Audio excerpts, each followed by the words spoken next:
Hello students, मैं doctor Vinay Singh syndicate IAS के इस मंच पर आप सबका ढेरों स्वागत करता हूं। आप सब हमारे साथ सर्वाधिक लोकप्रिय और अंकदायी विषय लोक प्रशासन का अध्ययन कर रहे हैं। अध्ययन का जो विषय है वह लोक प्रशासन एवं निजी प्रशासन को लेकर है। इस संदर्भ में दो प्रकार के दृष्टिकोण प्रतिपादित किए गए हैं। पहला वह दृष्टिकोण जो लोक प्रशासन और निजी प्रशासन के बीच समानता से संबंधित, जिसका कि अध्ययन इसके पहले कंप्लीट हो चुका है। साथ ही जो दूसरा दृष्टिकोण है जिसे कि आप असमानता का दृष्टिकोण कहते हैं, जिसका मुख्य आशय है कि लोक प्रशासन एवं निजी प्रशासन के बीच असमानता पाई जाती है। यानी प्रशासन के जो दो रूप हैं, लोक और निजी, वे दोनों रूप अलग अलग विशेषताओं से युक्त हैं। और इस संदर्भ में विचारकों के क्या मंतव्य रहे हैं, इसको लेकर भी काफी कुछ अध्ययन हो चुका है। विशेष रूप से हार्वर्ड साइमन की अवधारणा से आप परिचित हो चुके हैं। साथ ही हमने सर जोसिया स्टैम्प और पॉल एच एपल्वी की अवधारणा का भी यहाँ पर उल्लेख कर चुके हैं। आज इस क्लास को यहाँ से आगे बढ़ा रहे हैं। बेन एवं गॉस की अवधारणा के सापेक्ष समझने का प्रयास कर रहे हैं कि लोक प्रशासन एवं निजी प्रशासन के बीच असमानता के कौन से तत्व विद्यमान। और जब हम बेन एवं गॉस की अवधारणा का अध्ययन करते हैं तो वे तो साफ तौर पर कहते हैं कि वास्तव में लोक प्रशासन और निजी प्रशासन, इन दोनों में भेद है। और वास्तव में ऐसा भेद समाज के लिए एक जटिल समस्या उत्पन्न करने से संबंधित है। यानी जो लोक प्रशासन है और आपका जो निजी प्रशासन है, ये दोनों में जो भी अंतर रेखांकित होते हैं वे समाज के लिए क्या है, एक जटिल समस्या है। तो ये लोक और निजी के बीच का अंतर समाज के लिए एक समस्या है। और वो भी समस्या के बारे में कहते हैं कैसी समस्या है, एक जटिल प्रकार की समस्या है। वे स्पष्ट करते हैं कि समाज के स्तर पर सार्वजनिक और निजता के तीन आयाम विद्यमान होते हैं। यानी जो हमारा समाज है, तो समाज के स्तर पर सार्वजनिकता और निजता के तीन आयाम विद्यमान होते हैं, जिसमें वे कहते हैं पहला आयाम अभिकरण के रूप में होता है। अभिकरण यानी जो एजेंसी के आधार पर वे स्पष्ट करते हैं कि लोक प्रशासन और निजी प्रशासन में मुख्य जो भेद है, मुख्य जो अंतर है, यह है कि अभिकरण अपने निजी हित के लिए कार्य कर रहा है या सार्वजनिक हित के लिए। यदि समाज के स्तर पर कोई अभिकरण निजी हित से जुड़ा हुआ हो, निजी हित को लेकर कार्य को संपन्न कर रहा हो, तो ऐसा अभिकरण वास्तव में लोक प्रशासनिक अभिकरण होगा। हालांकि इस संदर्भ में एक प्रश्न उठता है कि किसी के कार्य का अन्य लोगों के लिए क्या महत्व है, और यदि अभिकरण का निजी हित से जुड़ाव है तो वह निजी प्रशासन होगा, और यदि ऐसा कार्य सार्वजनिक हित से संबंधित है तो वह लोक प्रशासन होगा। यानी बैन एवं गॉस ने अभिकरण के आधार पर, जो कि समाज के स्तर पर स्थापित होते हैं, बहुत सारे अभिकरण आपके आसपास काम कर रहे होते हैं। कोई केंद्रीय अभिकरण है, कोई राज्य अभिकरण है, कोई निजी अभिकरण है। तो यहाँ पर अभिकरणों को समझना होता है, एजेंसियों को समझना होता है कि वास्तव में एजेंसी के जो कार्य हैं वो किसी निजी उद्देश्य को पूरा करने से संबंधित है या सार्वजनिक भावना से संयुक्त है। अगर एजेंसी सार्वजनिक उद्देश्यों को पूरा करने के लिए कार्य कर रही है, सार्वजनिक उद्देश्यों को पूरा करना उसका लक्ष्य है, सार्वजनिक उद्देश्यों को पूरा करने के दायित्वों से युक्त है, तो वह लोक प्रशासन है।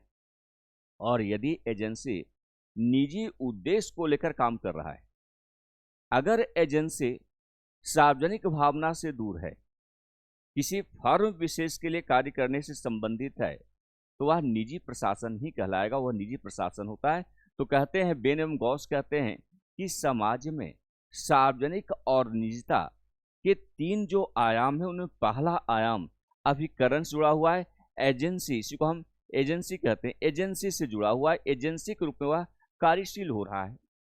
तो एजेंसी के उद्देश्यों के आधार पर लोक प्रशासन और निजी प्रशासन के बीच अंतर को स्थापित किया जा सकता है। दूसरा जो आयाम उन्होंने कहा वो है हित, जिसको कि हम अंग्रेजी में इंटरेस्ट कहते हैं।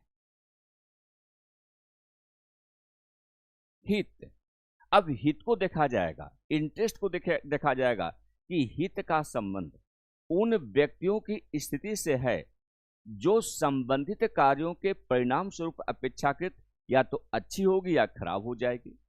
निजी संस्थान अपने ही संगठन के लोगों से लाभ प्राप्त करने के उद्देश्य से कार्य करते हैं, लेकिन जो लोक प्रशासनिक संगठन होते हैं, सार्वजनिक संस्थान होते हैं, सार्वजनिक हित के सापेक्ष कार्य करता है। यानी हित को देखा जाता है कि जो भी एजेंसी काम कर रही है वो किसके हित में काम कर रही है। अगर निजी व्यक्ति के हित में कार्य हो रहा है एजेंसी के माध्यम से, तो वह निजी प्रशासन जुड़ा उसका होगा, उसी को हम निजी प्रशासन कहेंगे। और यदि हित जो है वो सार्वजनिक उद्देश्यों को प्राप्त करने से जुड़ा हुआ है, कहने का अर्थ है कि यदि कोई संस्थान सार्वजनिक रूप से कार्य को संपन्न कर रहा हो, सार्वजनिक हित को प्रभावित कर रहा हो, सार्वजनिक हित को प्राप्त करने के लिए कार्य को संपन्न कर रहा हो, तो इस प्रकार के जो संस्थान है या इस प्रकार की जो एजेंसी है, हम उसे सार्वजनिक एजेंसी या उसी को हम लोक प्रशासन की एजेंसी के रूप में जानते हैं, उसी को हम लोक प्रशासन कहते हैं। तो हित के आधार पर भी उन्होंने कहा कि लोक प्रशासन और निजी प्रशासन के बीच अंतर होता है। और तीसरा जो है तीसरा आयाम के बारे में उन्होंने कहा कि पहुंच को भी देखा जाना चाहिए। एक्सेस, पहुंच, यानी कोई संस्था है, उस संस्था तक, इसको हम एक्सेस के रूप में, कोई संस्था है, कोई एजेंसी है, उस एजेंसी तक किसकी कितनी पहुंच है। अगर हर व्यक्ति की पहुंच है तो लोक प्रशासन की संस्था होगी। किसी व्यक्ति विशेष को ही केवल वहां तक पहुंच स्थापित हो रही है तो वह निजी एजेंसी हो सकती है। हालांकि पहुंच के संबंध में उन्होंने कहा है कि जैसे गतिविधियां, एक्टिविटीज है, एक सार्वजनिक सभा में सभी को भाग लेने का यदि अधिकार दिया गया है तो वह लोक प्रशासन है। इसी प्रकार स्थान को लेकर उन्होंने कहा कि सामुदायिक भवन और कोई कंपनी है, कोई बोर्ड है, उसका कोई कक्ष है, तो जो सार्वजनिक भवन है यानी जो प्लेस है, प्लेस को लेकर भी अगर आप देखें तो कोई सार्वजनिक भवन, वहां उस सार्वजनिक भवन तक अगर सभी लोगों की पहुंच सुनिश्चित हो रही है तो वह लोक प्रशासन कहलाएगा। और यदि उस भवन तक केवल कुछ लोगों की पहुंच सुनिश्चित हो पा रही है तो वह निजी प्रशासन हो सकता है। और इसी प्रकार सूचना के आधार पर उन्होंने कहा कि कोई सूचना है वो सूचना तक लोगों की पहुंच हो रही कि नहीं हो रही है। सामुदायिक भवन की कार्यवाही में सभा अभिलेख पढ़ने का अधिकार यदि सभी के पास है तो वह लोक प्रशासन है, लेकिन बोर्ड की कार्यवाही संबंधी सूचना केवल सदस्यों को उपलब्ध किया जाता है, वह निजी प्रशासन है। तो इस आधार पर भी हम यहाँ पर देख सकते हैं कि लोक प्रशासन और निजी प्रशासन के बीच अंतर है। और पहुंच के सापेक्ष वो कहते हैं संसाधन को लेकर, यानी लोक प्रशासन संसाधन सबके लिए होता है, सार्वजनिक होता है।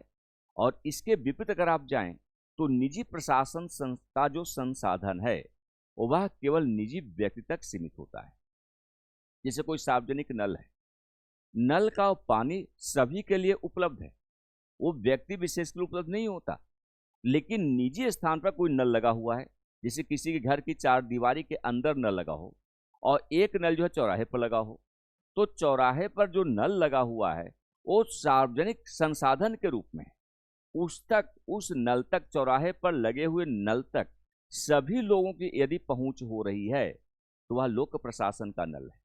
और यदि सभी लोगों की पहुंच नहीं हो, जैसे दूसरे नल की मैं बात कर रहा हूं, कोई ऐसा नल है जो किसी व्यक्ति विशेष के चार दीवारी के अंदर लगा हुआ है, आमतौर पर घरों में लगा होता है। अब वहां तक किसकी पहुंच है? केवल उस घर के लोगों तक पहुंच है, लोगों की पहुंच है। कोई बाहरी व्यक्ति जो है उस नल तक पहुंच स्थापित नहीं कर पाता।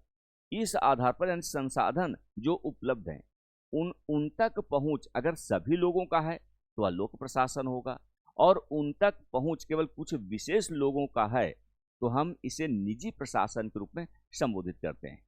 तो कहने का आशय कि जो बैन और गॉस हैं उन्होंने लोक प्रशासन और निजी प्रशासन को उसकी प्रकृति के आधार पर 3 भागों में बांट दिया है। यानी प्रशासन की जो प्रकृति होती है, इसको आप नेक्स्ट पेज में देख सकते हैं। ये जो प्रशासन है आपका, प्रशासन की जो प्रकृति है मैं उसको बैन एवं गॉस के आधार पर समझने का प्रयास कर रहा हूं। प्रशासन की प्रकृति, नेचर ऑफ एडमिनिस्ट्रेशन। अब इसको उन्होंने कहा कि इन सब के आधार पर अगर हम समराइज कर दें 3 भागों में बांटा जा सकता है, जिसका पहला भाग है प्रभावित होने वाले हित। यानी किसका हित प्रभावित हो रहा है। लोग अगर कोई कार्य संपन्न हो रहा है तो किसके हित में हो रहा है, किसका हित इससे प्रभावित हो रहा है। तो सबसे पहले हम देखते हैं प्रभावित होने वाले हित।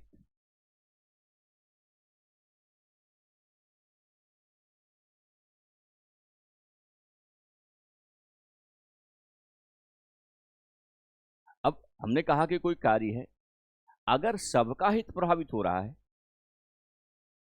सार्वजनिक हित से जुड़ा हुआ है, सार्वजनिक हित, तो ये क्या हो जाएगा, ये आपका लोक प्रशासन कहलाएगा।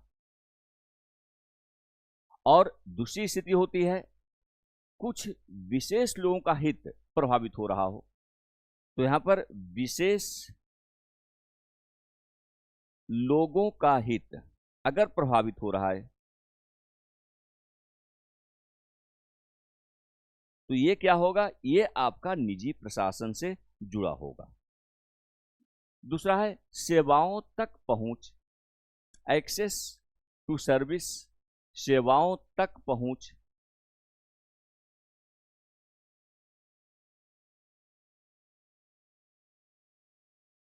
अब सेवाओं तक पहुंच की भी 2 स्थिति है। अगर सेवाओं तक सभी की पहुंच है, सभी की पहुंच है, सभी लोगों की पहुंच है तो लोक प्रशासन है। कोई ऐसी सेवा है जहां तक सभी लोग पहुंच सकते हैं, जिस सेवा तक सभी लोगों को पहुंचने का अधिकार प्राप्त है, वह लोक प्रशासन का क्षेत्र होगा, वही लोक प्रशासन होगा। और यदि कुछ की पहुंच सुनिश्चित हो रही हो, कुछ की पहुंच अगर है तो ये निजी प्रशासन के रूप में स्थापित होगा, इसको हम निजी प्रशासन कहेंगे। और इसी प्रकार अगर हम स्वामित्व को लेकर देखें, साझा स्थिति को देखें, इसको हम साझा भी कह सकते हैं या इसी को हम स्वामित्व भी कहते हैं।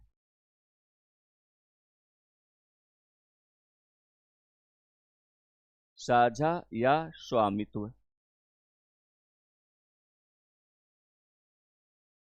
स्वामित्व को हम देखेंगे, अगर स्वामित्व किसका है, किसी व्यक्ति विशेष का है, तो स्वामित्व अगर व्यक्ति विशेष का है, कोई एक स्वामी उसका है या कोई फर्म है उसके पास स्वामित्व का अधिकार है, वो निजी प्रशासन है। और सभी का साझा स्वामित्व है तो वह लोक प्रशासन होगा। यानी यहां पर भी हम क्या देख रहे हैं, 2 स्थितियां हो बनती है। एक जो है सभी का स्वामित्व, तो ये लोक प्रशासन के रूप में स्थापित होगा। और दूसरा जो है विशेष का स्वामित्व, व्यक्ति विशेष का स्वामित्व, तो अगर व्यक्ति विशेष का स्वामित्व है ये निजी प्रशासन के रूप में स्थापित होगा। तो इस आधार पर बैन एवं गॉस ने लोक प्रशासन एवं निजी प्रशासन को समझने का प्रयास किया है। इसका थोड़ा सा हम विस्तार करें। अब हम अगर प्रभावित होने वाले हित की बात करें तो ये पहला मानक है जो लोक प्रशासन और निजी प्रशासन के बीच अंतर को स्पष्ट करता है। यदि हम किसी संगठन के कार्यक्रम से व्यापक हित प्रभावित होते हैं या होते हुए हम देखते हैं तो ऐसा संगठन लोक संगठन कहलाएगा और इसी प्रकार का प्रशासन लोक प्रशासन कहलाएगा। लेकिन यदि कोई ऐसा संगठन है जिसका कार्यकरण बड़ा सीमित हो, जिसके कार्य से बहुत सीमित हित प्रभावित होते हैं, तो इस प्रकार का संगठन निजी संगठन के रूप में जाना जाएगा। उसी को हम निजी प्रशासन कहते हैं। दूसरा जो यानी प्रभावित होने वाले हित में हम क्या देख रहे हैं कि अगर व्यापक क्षेत्र है, अधिक से अधिक लोगों का हित प्रभावित हो रहा है, तो वह लोक प्रशासन होगा। और केवल कुछ का हित प्रभावित हो रहा, कोई संगठन है, उस संगठन के माध्यम से कोई कार्य संपन्न हो रहे हैं, उस कार्य की वजह से केवल कुछ लोगों का हित प्रभावित हो रहा है, तो वह निजी प्रशासन का क्षेत्र होगा और निजी प्रशासन कहलाएगा। दूसरी बात, सेवाओं तक पहुंच की बात मैं कर रहा हूं। सेवाओं तक पहुंच का मतलब क्या है? कोई सेवा देने वाली संस्था है, अगर उसकी सेवा तक सभी लोगों की पहुंच है, वो सेवा खुली प्रकार की है, सभी लोगों के लिए खुली हुई है, तो हम इस प्रकार के संगठन को लोक प्रशासनिक संगठन के रूप में जानते हैं। लेकिन यदि इसके विपरीत अगर आप बात करें, तो संगठन की सेवाएं जो है केवल परिवार विशेष तक सीमित हो, केवल कुछ लोगों तक सीमित हो, तो हम इस प्रकार के संगठन को निजी संगठन के रूप में, उसके प्रशासन को निजी प्रशासन के रूप में जानते हैं। इसी प्रकार जो साझा या स्वामित्व की बात मैं कर रहा हूं कि यदि कोई संगठन है वो व्यक्तिगत मूल्यों से संचालित होता है, या संगठन का मालिक किसी परिवार में निहित है, यानी स्वामित्व जो है किसी परिवार विशेष तक सीमित है, तो संगठन कैसा होगा? इसी प्रकार का संगठन निजी संगठन कहलाता है। इसी प्रकार का प्रशासन निजी प्रशासन के रूप में जाना जाता है। लेकिन यदि कोई संगठन है राष्ट्रीय मूल्यों से संचालित हो रहा हो, राष्ट्रीय मूल्यों को लेकर संचालित हो रहा हो, और संगठन का जो स्वामित्व है वो समाज के पास हो, राष्ट्र में निहित हो, राज्य में निहित हो, यानी कोई एक व्यक्ति विशेष का स्वामित्व स्वामी नहीं हो, बल्कि संपूर्ण राज्य, संपूर्ण समाज, संपूर्ण देश के पास उसका स्वामित्व हो, तो हम इस प्रकार के संगठन को लोक प्रशासन के रूप में जानते हैं। तो यहाँ पर भी बैन और गॉस की जो अवधारणा है, ये बड़ा ही महत्वपूर्ण अवधारणा है, जिसके आधार पर उन्होंने लोक प्रशासन और निजी प्रशासन के बीच के अंतर को स्पष्ट करने का एक अच्छा प्रयास किया है। तो लोक प्रशासन और निजी प्रशासन के संदर्भ में विचारकों के क्या विचार रहे हैं, इसे आप अभी यहाँ पर अवगत हुए।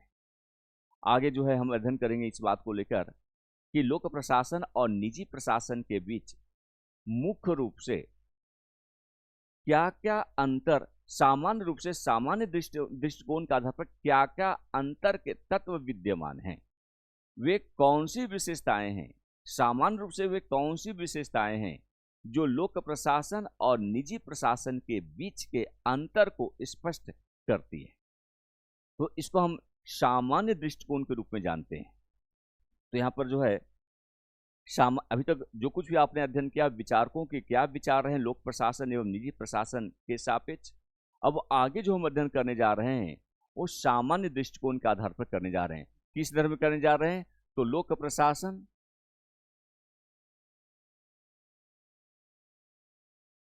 एवं निजी प्रशासन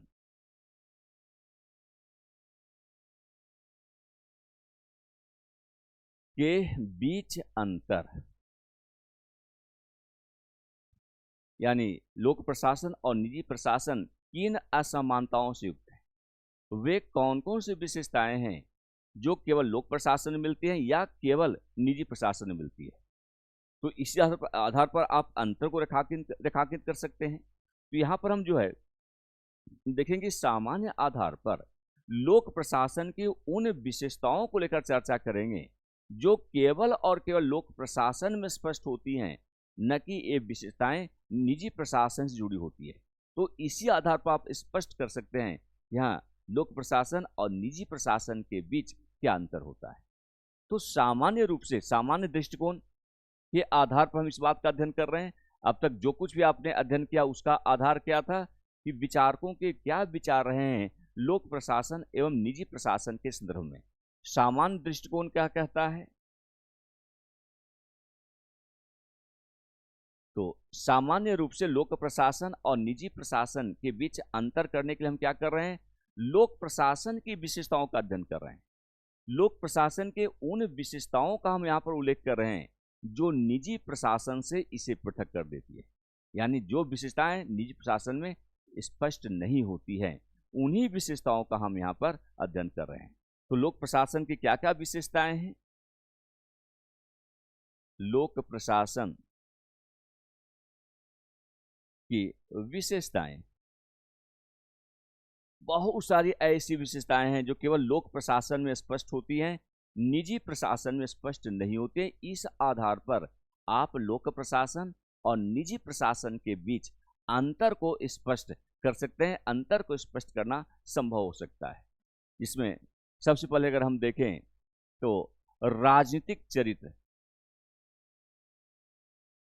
राजनीतिक चरित्र कहने का हमारा आशय है कि लोक प्रशासन का जो चरित्र है, लोक प्रशासन का जो नेचर है, वो कैसा होता है? राजनीति से जुड़ा होता है। राजनीति और लोक प्रशासन के बीच अटूट संबंध होता है। राजनीति क्या है? शासन। शासन के आदेश निर्देश पर ही लोक प्रशासन कार्य करता है। लोक प्रशासन तब तक क्रियाशील नहीं होता जब तक कि शासन के निर्देश, शासन के आदेश उसे प्राप्त नहीं हो जाते। यानी लोक प्रशासन का सीधा जुड़ाव राजनीति से होता है, शासन से होता है। और इसी आधार पर हम कहते हैं कि लोक प्रशासन का चरित्र ही राजनीतिक होता है। निजी प्रशासन का चरित्र राजनीतिक नहीं होता। निजी क्षेत्र में या कोई निजी उपक्रम है, किस प्रकार के प्रोडक्ट को तैयार करना है वो उसका मालिक जानता है, उसका फर्म जानता है, उसका सीईओ जानता है। इसके लिए किसी मंत्री या किसी पार्लियामेंट्री अथॉरिटी से आदेश निर्देश लेने की आवश्यकता नहीं होती। लेकिन प्रशासन को क्या करना है, प्रशासन को किन प्रकार के कार्यों को संपन्न करना है, ये सब कुछ राजनीतिक स्तर पर तय होते हैं, मंत्रिमंडल के स्तर पर तय होते हैं, पार्लियामेंट के स्तर पर तय होते हैं। यानी कहने का आशय है कि लोक प्रशासन के जितने भी कृत्य हैं, जितने भी कार्य हैं, जितने भी दायित्व हैं, जिन उद्देश्यों को लोक प्रशासन के माध्यम से पूरा किया जाता है, वे सब के सब शासन से जुड़े होते हैं। और इसी वजह से हम कहते हैं कि लोक प्रशासन का चरित्र राजनीतिक होता है, जबकि निजी प्रशासन का चरित्र व्यावसायिक होता है। वहाँ पर व्यवसाय ही करना उनका एकमात्र उद्देश्य होता है। राजनीति से उनका कोई लगाव नहीं होता, राजनीति से उनका कोई रिश्ता नहीं होता है, राजनीतिक आदेश पर कोई भी फर्म काम नहीं करता है। तो इस आधार पर भी हम लोक प्रशासन और निजी प्रशासन के बीच के अंतर को स्पष्ट कर सकते हैं। नंबर 2, लक्ष्य एवं प्रकृति। इस आधार पर भी आप लोक प्रशासन और निजी प्रशासन के बीच अंतर को स्पष्ट कर सकते हैं। देखिए, लोक प्रशासन का लक्ष्य क्या है, लोक प्रशासन की प्रकृति क्या है, ये दोनों बड़े व्यापक होते हैं। लोक प्रशासन का लक्ष्य है सभी लोगों को अपनी सेवाएं, अपनी सुविधाएं पहुंचाना। इसकी प्रकृति क्या है? सबका हित। इसकी प्रकृति मानव कल्याण है। इसकी प्रकृति सामाजिक हित को प्राप्त करना है।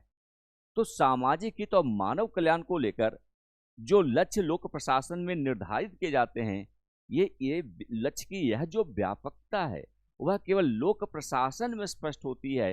निजी प्रशासन में इस प्रकार के व्यापक लक्ष्य और व्यापक प्रकृति का सदैव अभाव रहता है। तो इस आधार पर आप कह सकते हैं कि लोक प्रशासन और निजी प्रशासन के बीच अंतर होता है। जो तीसरा जो अंतर यहाँ पर हम स्पष्ट कर रहे हैं आपको, वह क्षेत्र को लेकर है। लोक प्रशासन का क्षेत्र विस्तृत होता है, बहुत व्यापक होता है, जबकि निजी प्रशासन का क्षेत्र सीमित होता है। तो हम यहाँ पर क्या देख रहे हैं? विस्तृत क्षेत्र। लोक प्रशासन का क्षेत्र की व्यापकता कितनी होती है? बहुत बड़े क्षेत्र तक।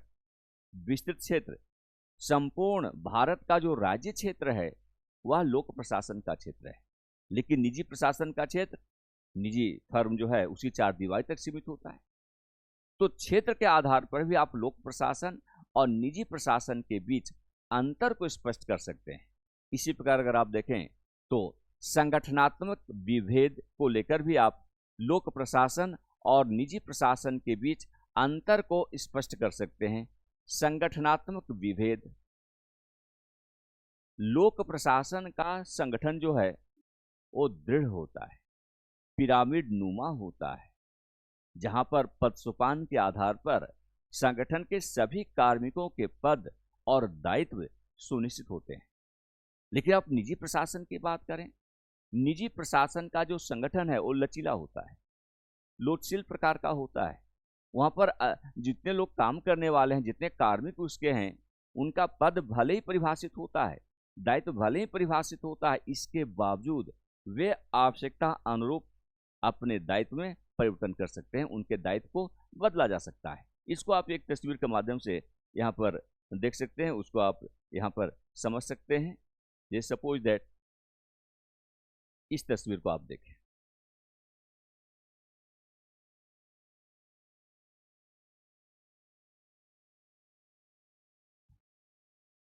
ये लोक प्रशासन का तस्वीर है, लोक प्रशासन रूपी संगठन का है।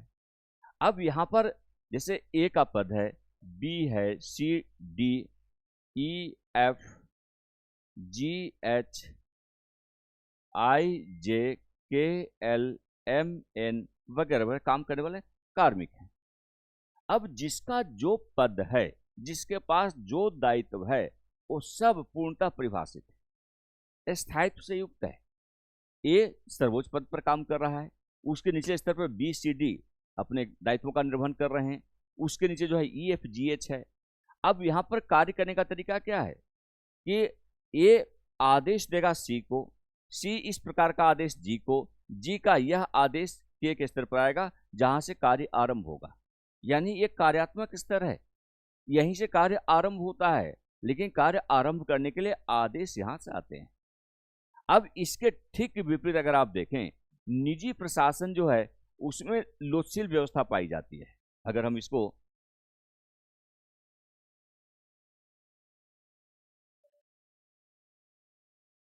थोड़ा सा अगर हम इसको यहां पर डिस्प्लेस करें, एक सेकेंड,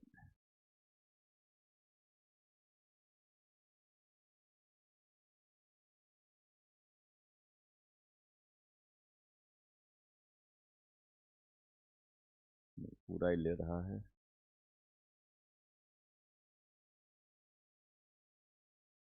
ये देखिए,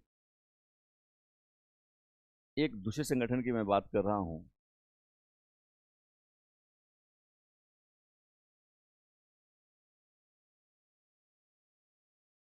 एक छोटा संगठन आप ले रहा हूं यहाँ पे। ये देखिए,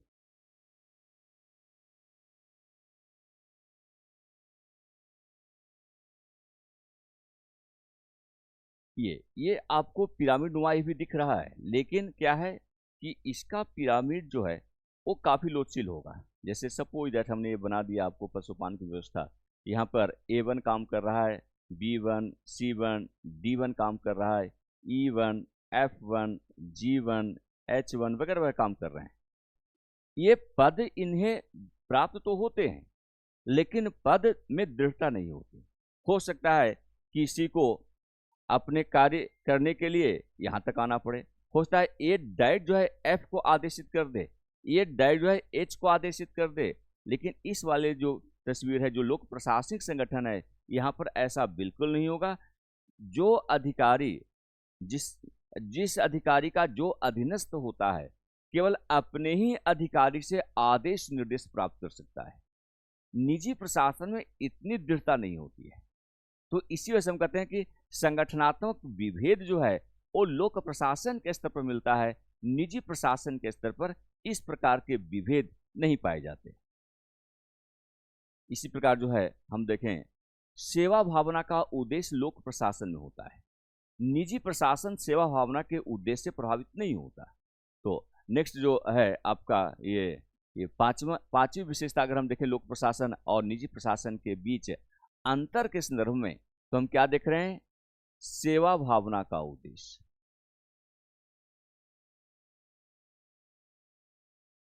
दरअसल में लोक प्रशासन के संपूर्ण कार्य मानव कल्याण को समर्पित होता है। सामाजिक हितों को प्राप्त करने के लिए लोक प्रशासन कार्यशील होता है। सेवा भावना लोक प्रशासन में कूट कूट कर भरी होती है। निजी प्रशासन में सेवा भावना का कोई उद्देश्य नहीं होता। निजी प्रशासन केवल और केवल लाभ के उद्देश्य से कार्य करता है, जबकि लोक प्रशासन का उद्देश्य सेवा करना होता है, मानव कल्याण करना होता है, लोगों के हितों की रक्षा करना होता है, संपूर्ण सामाजिक हित को प्राप्त करना होता है। तो इस आधार पर आप लोक प्रशासन और निजी प्रशासन के बीच अंतर को स्पष्ट कर सकते हैं।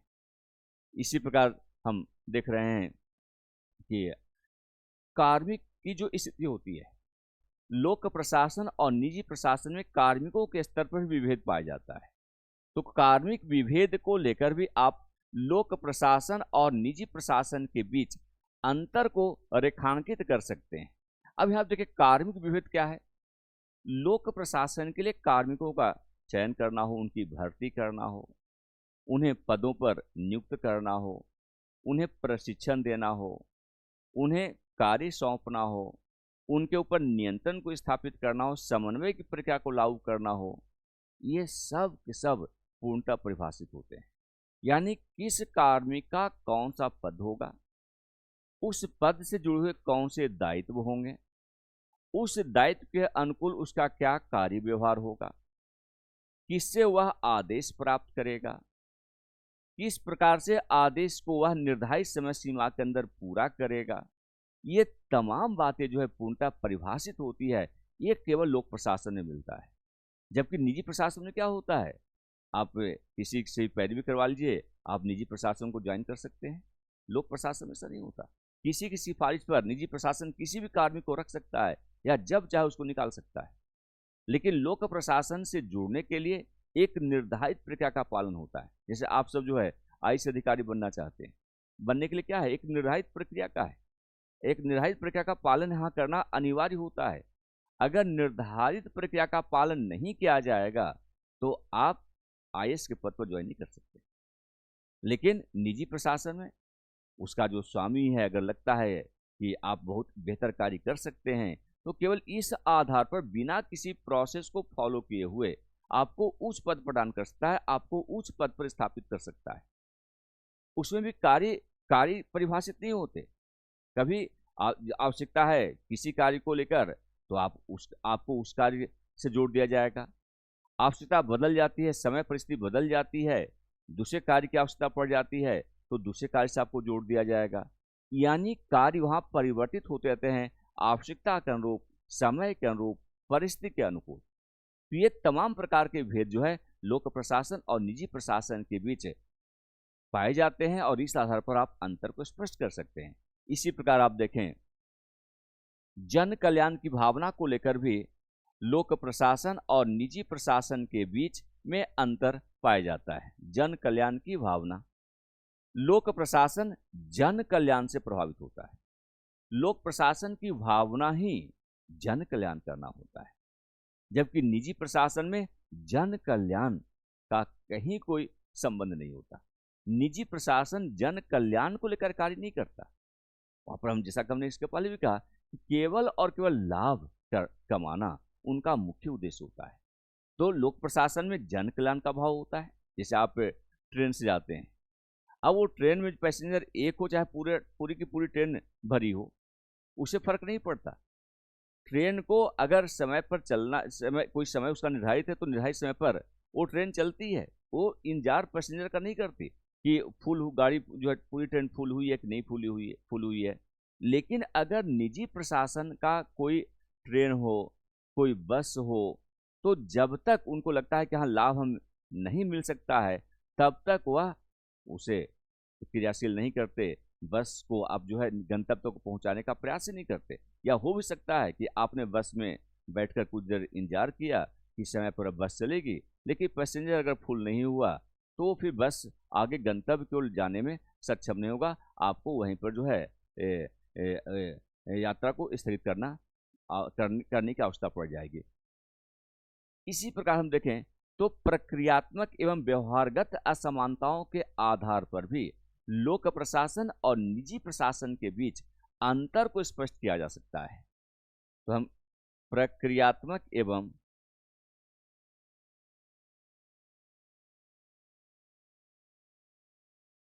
देखिए यहां पर प्रक्रियात्मक का मतलब क्या है, प्रक्रिया से संबंधित, और व्यवहारगत, व्यवहार से संबंधित। व्यवहारगत असमानताएं, बहुत सारी ऐसी प्रक्रिया है जिसको फॉलो करना लोक प्रशासन के लिए अनिवार्य होता है। लोक प्रशासन की प्रक्रिया और व्यवहार ये निजी प्रशासन की अपेक्षा अलग होते हैं। लोक प्रशासन अपनी प्रक्रिया में किसी प्रकार का बदलाव नहीं कर सकता। एक बार अगर प्रक्रिया निर्धारित कर दी गई है तो उसी प्रक्रिया को फॉलो कर लोक प्रशासन उद्देश्यों को प्राप्त करने के लिए कार्य करता है। व्यवहार में अगर आप देखें तो लोक प्रशासन व्यक्ति व्यक्ति के बीच कोई भेदभाव नहीं करता। जैसे सपोज दैट कहीं पर ये जो है ये वृद्धावस्था पेंशन का बंटवारा करना है, तो यहां पर लोक प्रशासन सभी वृद्धों को बिना किसी भेदभाव के, जो उस मानक को पेंशन देने के मानक को पूरा करने वाले हैं, बिना किसी व्यवहारगत विभेद के पेंशन की राशि का आवंटन लोक प्रशासन के माध्यम से किया जाता है, किया जाएगा। लेकिन निजी प्रशासन में देखें तो उनकी प्रक्रिया लचीली होती है, उनका व्यवहार जो है वो बदलता रहता है, मैन टू मैन जो है डिफर करता है, व्यक्ति से व्यक्ति में जो है व्यवहार उनका बदल जाता है। यानी समय, परिस्थिति, व्यक्ति आदि के आधार पर प्रक्रिया में चेंजेज आते हैं, व्यवहार में बदलाव आते हैं। ये विशेषता निजी प्रशासन देखने को मिलती है। लोक प्रशासन में जस्ट अपोजिट स्थिति है। क्या? प्रक्रिया और उन लोक प्रशासन का व्यवहार समय, परिस्थिति या व्यक्ति विशेष के सापेक्ष परिवर्तित नहीं होते हैं। तो इस आधार पर भी हम लोक प्रशासन और निजी प्रशासन के बीच अंतर को स्पष्ट कर सकते हैं। इसी प्रकार हम देखें नौकरशाही को लेकर भी आप कह सकते हैं कि लोक प्रशासन एवं निजी प्रशासन में अंतर है। ब्यूरोक्रेसी को लेकर दरअसल में लोक प्रशासन के जो भी कार्य हैं वो नौकरशाही से ही जुड़े होते हैं। नौकरशाही के माध्यम से ही लोक प्रशासन अपने उद्देश्यों को प्राप्त करता है, जबकि निजी प्रशासन में नौकरशाही के लिए कोई स्थान नहीं होता। वहां पर अधिकारी होते हैं लेकिन अधिकारीपन नहीं होता। लोक प्रशासन में अधिकारी के कार्य, दायित्व सब कुछ फिक्स्ड होते हैं। जो अधिकारी को जो कार्य सौंपा गया है, किसी भी अधिकारी को जो कार्य सौंपे गए हैं, वह केवल ऐसे ही दायित्वों का निर्वहन करेगा। लेकिन निजी प्रशासन में ऐसा नहीं होता। अधिकारी को जो कार्य सौंपे गए हैं वो तो कार्य संपन्न करने हैं, आवश्यकता पड़ने पर कार्य में बदलाव की आवश्यकता, किसी भी क्षण जो है कार्य बदले जा सकते हैं। दूसरी बात क्या देखते हैं, लोक प्रशासन में नौकरशाही के सारे तत्व विद्यमान होते हैं। नौकरशाही क्या विशेषता होती है? तो नौकरशाही जो है योग्य होती है, प्रशिक्षित होती है, कार्य में दक्ष होती है, कार्य कुशल होती है, उनके पद और दायित्व पूर्णतः परिभाषित होते हैं, उनकी संरचना दृढ़ होती है, निर्धारित लक्ष्य को प्राप्त करने के लिए थ्रू प्रॉपर चैनल वो कार्य करते हैं। ये तमाम विशेषताएं नौकरशाही को होती है, और नौकरशाही की जो तमाम विशेषताएं हैं ये लोक प्रशासन में दिखाई पड़ती है। निजी प्रशासन में जस्ट अपोजिट भाव होता है। वहां पर नौकरशाही के लिए कोई स्थान नहीं होता, नौकरशाही पाई ही नहीं जाती। और दूसरी बात एक और विशेषता के साथ जुड़ी होती है, ध्यान रखिएगा कि जहां पर नौकरशाही की विशेषता आती है वहां पर लाल फीताशाही की व्यवस्था भी अपने आप जन्म ले लेती है। लाल फीताशाही, तो ये विशेषता नौकरशाही के साथ आप देख सकते हैं कि सभी लोक प्रशासनिक संगठनों में पाई जाती है। तो नौकरशाही की एक बहुत बड़ी विशेषता होती है लाल फीताशाही, रेड टेपिज्म। और लाल फीताशाही क्या है? कार्य में अनावश्यक विलंब। कार्य में अनावश्यक विलंब क्यों होता है? तो कार्य में अनावश्यक विलंब के पीछे जो मुख्य वजह है उसे आप यहां पर समझ सकते हैं। ये मुख्य वजह उसका है।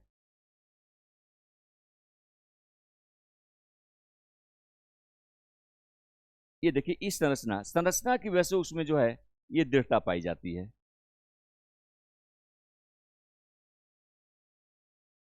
ये आप देख सकते हैं। अब यहाँ पर जो है अधिकारियों को मैं दर्शा रहा हूँ, ABCDEFGHIJKLMN वगैरह वगैरह। अब दृढ़ता देखिए, यहाँ पर जो हमने कहा कि लाल फीताशाही क्यों उत्पन्न होती है, तो लाल फीताशाही की वजह जो है वो केवल ये है कि लोक प्रशासन की जो व्यवस्था वो पक्षपाती होती है। लोक प्रशासन का संगठन कैसा होता है? पिरामिड नुमा होता है, जहां पर हम क्या देखते हैं कि हर अधिकारी, हर कार्मिक का अपना एक निर्धारित पद होता है, निर्धारित दायित्व होता है और कार्य करने का तरीका फिक्स्ड होता है। कौन किससे आदेश लेगा, कौन किसको आदेश देगा, ये सब पहले से निर्धारित होता है। अब यहाँ पर चूंकि प्रक्रिया को फॉलो करना अनिवार्य होता है, कार्य जब भी संपन्न होगा थ्रू प्रॉपर चैनल। इसके पहले भी हमने आपको समझाया था कि सपोज दैट कोई एप्लीकेशन, एक व्यक्ति जो है वो W नाम का है, कोई एप्लीकेशन लेकर पहुंचता हो, एप्लीकेशन A तक पहुंचना है।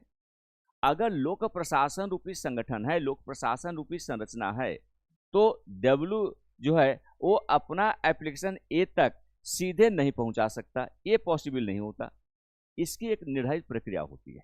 अब यहाँ पर देखिए, सबसे निचले स्तर पर जिस कार्मिक को एप्लीकेशन लेने की जवाबदेही सौंपी गई है, केवल वही एप्लीकेशन ले सकता है। तो हो सकता है कि यहाँ पर J को एक कार्य सौंपा गया है, तो W अपना एप्लीकेशन किसे देगा? ये J को देगा। अब J जो है G को देगा, ये अगर इसका अधिकारी है तब। G जो है C को देगा, अगर C उसका अधिकारी है तो जस्ट इमीडिएट अधिकारी होना चाहिए, और C के माध्यम से ये एप्लीकेशन A तक पहुंचेगा। अब इसमें प्रक्रिया जो है ये काफी लंबी हो जाती है। निजी प्रशासन में ऐसा नहीं होता। अगर यही संगठन जो निजी प्रशासन का हो, तो W अपना एप्लीकेशन डायरेक्ट A को दे सकता है, डायरेक्ट C को दे सकता है, डायरेक्ट G को दे सकता है। वहां पर प्रक्रिया इतनी दृढ़ होती ही नहीं है। तो इस वजह से भी है, हम क्या देखते हैं कि लोक प्रशासन और निजी प्रशासन के बीच अंतर इस आधार पर, लाल फीताशाही के आधार पर भी देखने को मिलता है। जहां पर हम क्या देख रहे हैं कि निर्धारित प्रक्रिया का पालन किया जा रहा है, इसलिए कार्य में अनावश्यक विलंब होना ये स्वाभाविक बन जाता है। लोक प्रशासन में ऐसा होता ही होता है। इसी प्रकार हम देखते हैं, अगर आप ये लोक प्रशासन की बात करें, तो लोक प्रशासन में सीमांत लाभ का सिद्धांत पाया जाता है। हालांकि पहले जो है सर जोसिया स्टाम्प से पहले की बात करें, तो लोक प्रशासन की विशेषता होती थी कि लोक प्रशासन बिना किसी लाभ को लेकर काम करता है। लेकिन सर जोसिया स्टाम्प ने कहा कि नहीं, ऐसा नहीं होता। लोक प्रशासन भी लाभ के लिए कार्य करता है, लेकिन केवल लाभ के लिए कार्य नहीं करता। सीमांत लाभ, मार्जिनल बेनिफिट को लेकर वह कार्यशील होता है। तो लोक प्रशासन में लाभ के तत्व विद्यमान तो होते हैं, लेकिन निजी प्रशासन के समान केवल और केवल लाभ को लेकर लोक प्रशासन कार्य नहीं करता, बल्कि लाभ का तत्व बहुत सीमित मात्रा में होता है। बहुत ही सीमांत प्रकार के लाभ लोक प्रशासन की व्यवस्था के अंतर दिखाई पड़ती है, लेकिन निजी प्रशासन केवल और केवल लाभ को लेकर कार्य को संपन्न करता है। तो इस आधार पर ही आप लोक प्रशासन और निजी प्रशासन के बीच के अंतर को स्पष्ट कर सकते हैं। अगला जो अंतर है वह है खासकर वित्तीय नियंत्रण को लेकर। लोक प्रशासन में जो वित्तीय नियंत्रण है वो बाह्य प्रकार का होता है, बाह्य वित्तीय नियंत्रण। निजी प्रशासन में आंतरिक वित्तीय नियंत्रण होता है। जब भी लोक प्रशासन रूपी संगठन का बजट आता है, वो संसद के पटल पर रखा जाता है और संसद में बहस आदि के माध्यम से उस पर अनुमति ली जाती है, संसद की अनुमति ली जाती है। संसद की अनुमति अगर मिलती है तभी बजट लागू हो सकता है। अब यहाँ थोड़ा समझिएगा, बाह्य वित्तीय नियंत्रण से हमारा आशय क्या है? वैसा नियंत्रण जो बाहर से हो, यानी संगठन, लोक प्रशासन रूपी संगठन, जैसे सपोज दैट लोक प्रशासन रूपी संगठन क्या है? गृह मंत्रालय है। अब ये जो गृह मंत्रालय है, इसका बजट कहां से पास होगा? गृह मंत्रालय से पास नहीं होगा। इसका बजट जब भी पास होगा तो संसद के माध्यम से पास होगा। अब संसद का मतलब क्या है? ये जनता की सभा है, यहाँ जनता बैठी होती है, बाहर के लोग बैठे हैं। ये गृह मंत्रालय के लोग संसद में नहीं बैठे हैं, बल्कि संसद में कौन है? संसद का मतलब ही जनता से है। तो गृह मंत्रालय का बजट लाया जा रहा है, संसद उस पर चर्चा हो रही है, संसद की अनुमति से ही इस प्रकार के बजट पारित किया सकते हैं, बजट पर अनुमति दी जा सकती है। यानी इस पर नियंत्रण किसका है? गृह मंत्रालय के बजट पर संसद का नियंत्रण, और संसद का नियंत्रण का मतलब जनता का नियंत्रण। इसलिए हम इस प्रकार के नियंत्रण को बाह्य वित्तीय नियंत्रण के रूप में जानते हैं। साथ ही हम क्या देखते हैं, इसकी अगली विशेषता है इम्पर्सनलिटी के रूप में, निर्वैयक्तिकता के रूप में। निर्वैयक्तिकता, लोक प्रशासन इम्पर्सनलिटी से युक्त होता है। लोक प्रशासन में निर्वैयक्तिकता पाई जाती है, यानी लोक प्रशासन रूपी जो व्यवस्था है वो व्यक्ति व्यक्ति के बीच किसी प्रकार का कोई भेदभाव नहीं करती। यानी लोक प्रशासन का कार्यालय सबके लिए समान रूप से खुला हुआ है। आप शिकायत लेकर जाइए, आप अपने काम को लेकर जाइए, जो इस प्रक्रिया का पालन आपके लिए किया जाएगा। अगर दूसरा व्यक्ति भी कोई शिकायत लेकर, किसी काम को लेकर वहां पहुंच रहा है, समान प्रकृति के कार्य हैं, तो उसके लिए भी उसी प्रक्रिया को फॉलो किया जाएगा। वहां मैन टू मैन डिफरेंस पैदा नहीं किया जाएगा। निजी प्रशासन में ऐसा नहीं होता। निजी प्रशासन के पास अगर आप किसी काम के लिए गए हैं, हो सकता है आपके साथ उनका व्यवहार अलग होगा, दूसरा व्यक्ति उसी प्रकार के कार्य को लेकर गया है, इसके बावजूद उसके साथ व्यवहार किसी और प्रकार का होगा। लोक प्रशासन पूर्ण रूप से इम्पर्सनलिटी जैसी विशेषताओं से युक्त होता है।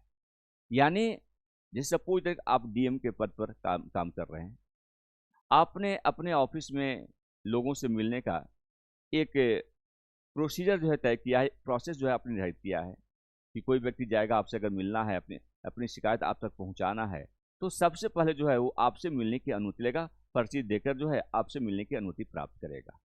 अब कोई व्यक्ति का मतलब क्या है? कोई व्यक्ति बाहरी व्यक्ति आ रहा है या फिर आपके घर परिवार के लोग आ रहे हैं, सबको इस प्रक्रिया का पालन करना अनिवार्य होगा।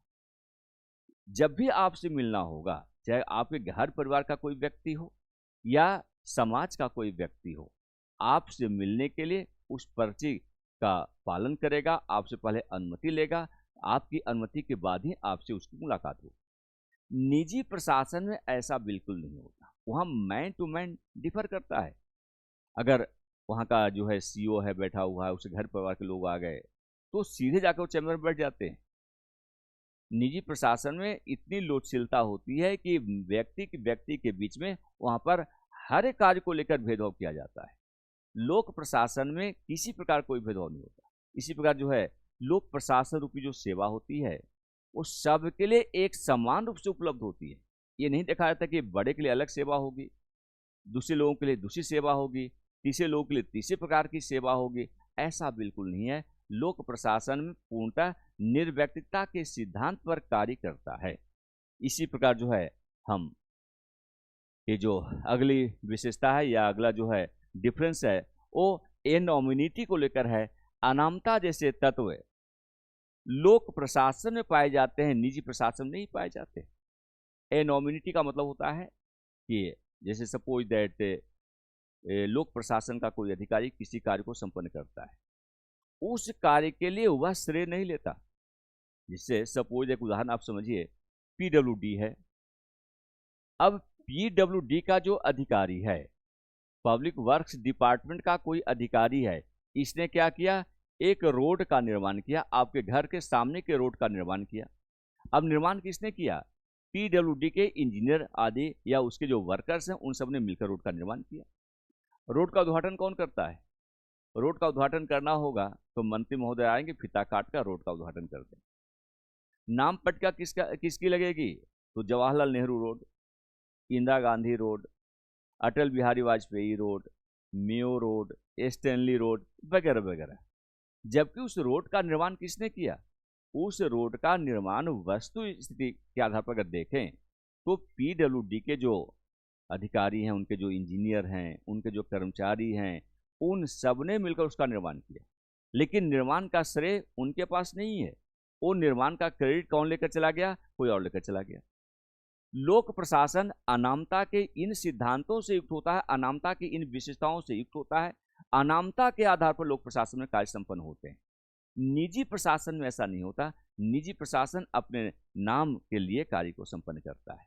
अगर वहां देखेंगे कोई कार्य संपन्न हो रहा है तो किसने कार्य संपन्न किया, वो अपना नाम पटका वहां पर लगा देगा। इसी प्रकार अगर आप एक और विशेषता या आप अंतर को देखें लोक प्रशासन एवं निजी प्रशासन के बीच, वह उत्तरदायित्व को लेकर है। लोक प्रशासन जनता के प्रति उत्तरदायी होता है, निजी प्रशासन अपने फर्म के प्रति, अपने मालिक के प्रति उत्तरदायी होता है। तो जनता के प्रति उत्तरदायी, जनता के प्रति उत्तरदायी। तो लोक प्रशासन में क्या देखते हैं, लोक प्रशासन में जो उत्तरदायित्व होता है वो जनता के प्रति होता है।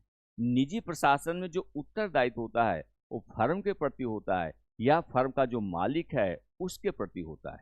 जन उत्तरदायित्व केवल और केवल लोक प्रशासन में मिलता है। निजी प्रशासन में जन उत्तरदायित्व का कोई भी तत्व विद्यमान नहीं होता। तो ये तमाम पहलू हैं जिनके आधार पर आप लोक प्रशासन एवं निजी प्रशासन के बीच के अंतर को स्पष्ट कर सकते हैं।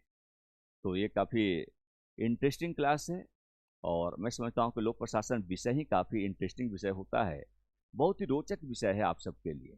अगर आप यूपीएससी में ये लोक प्रशासन को एक ऑप्शनल के रूप में अडॉप्ट करते हैं तो निस्संदेह ये आपके लिए बहुत ही हितकारी विषय है। काफ़ी अच्छे स्कोर आपको इसमें आते हैं, अध्ययन भी बहुत ही सरलता के साथ आप कर सकते हैं और सबसे बड़ा लाभ जो है आपको मिलता है वो second paper, GS second paper जो है मेंस का, उसमें बहुत सारे प्रश्न, चाहे वो गवर्नेंस जुड़ा हुआ हो, शासन प्रशासन से जुड़ा हुआ हो या पॉलिटिकल सिस्टम से जुड़ा हुआ हो, उनका संदर्भ आमतौर पर लोक प्रशासन से होता है। यहाँ तक कि जो सोशल जस्टिस वाले जो पार्ट हैं जीएस सेकंड पेपर का, वह भी कहीं ना कहीं लोक प्रशासन जाकर जुड़ जाता है। तो आप सब जो है अगर लोक प्रशासन विषय को एक ऑप्शनल सब्जेक्ट रूप में रखते हैं तो निस्संदेह आप हमारे साथ जुड़िए और लोक प्रशासन को लेकर संपूर्ण तैयारी आप सिंडिकेट आईएएस के इस बृहद मंच के साथ जुड़कर कर सकते हैं। यहाँ पर हमारी क्लासेज जो है आपको 1 जुलाई 2025 से आरंभ होने जा रही है। अगर आप सब इसकी विस्तृत तैयारी करना चाहते हैं तो आप सब सिंडिकेट आईएएस का एक जो है ई लर्निंग प्लेटफॉर्म है, जहाँ पर आपको syndicate e learning app Google play store पर दिखाई पड़ेगा, उसको डाउनलोड कर लीजिए और हमसे डायरेक्ट संपर्क कर आप क्लासेस को ज्वाइन कर सकते हैं। इसके लिए जो है आप अगर देखें तो हमसे व्हाट्सएप पर भी आप संपर्क कर सकते हैं और जो नंबर मैं यहाँ पर उपलब्ध करवा रहा हूँ आपको, इस नंबर पर जो है 8709944538, इस पर आप जो है कॉल कर हमसे बात भी कर सकते हैं या ऑप्शन को लेकर कोई भी समस्या है उस समस्या का समाधान आप यहां से प्राप्त कर सकते हैं। इसके अतिरिक्त जो है आप व्हाट्सएप नंबर 9415239173 का उपयोग कर सकते हैं और व्हाट्सएप के माध्यम से भी आप हमसे संपर्क स्थापित कर सकते हैं। तो आज क्लास बस इतना ही। आप सबका बहुत बहुत धन्यवाद।